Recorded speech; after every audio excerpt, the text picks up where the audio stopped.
Dit is Jan-Thijs Tjoelker, terwijl de Helin van zijn trekkeriebewijs. De eerste wordt het takken hier onscherpen en daarom is hij er nou bij. Rietskwallenhouder Piet Dillema speelt er al op in. Hij houdt intensieve rietlessen voor onkomende chauffeurs.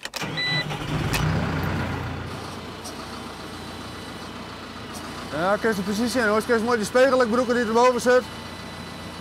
Oké, nou als je hem er knap boven te staan, dus dan kun je hem wel voorzichtig zakje leggen. Prima.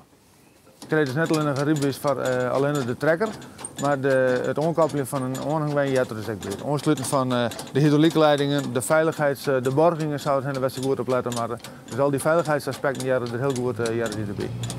Ja, goed zo. In Verliezen hoorde dit al je net. Doe mocht maar 16 hier als een beetje de dik uit met de trekker. Er was heel weinig in het verkeer rijden. Er worden sommige ex-motoren van de AOC's gelukkig al wat meer het verkeer in. Maar dat gaat er straks aan het einde van dit jaar drastisch veranderen.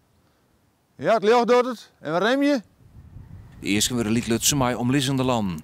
Dat maakt ik omdat trekkers hield het hudde rieden kennen en soms die een ton of vracht maai slepen.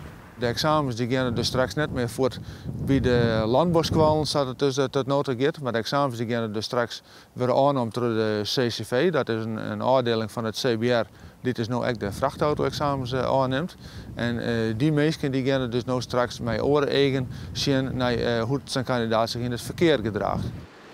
Onkomend chauffeur Jan-Thijs vindt de strengere eersken een goede zaak.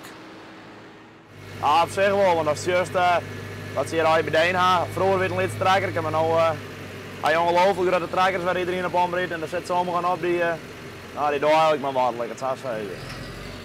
Dillema verwachtte dat er het commentaar wachtlisten ontstaan zullen. Want een soort mensen die nou al trekker rieden, beseffen nog net dat ze aanstes toch op les moeten. Ik denk met name gewoon de mensen van sociale werkplaatsen die al jaren op een trekker rijden en die 18 jaar en ouder zijn. Ja, die hebben misschien net een certificaat, dus die krijgen het straks net meer. Die mij straks net met trekker rijden.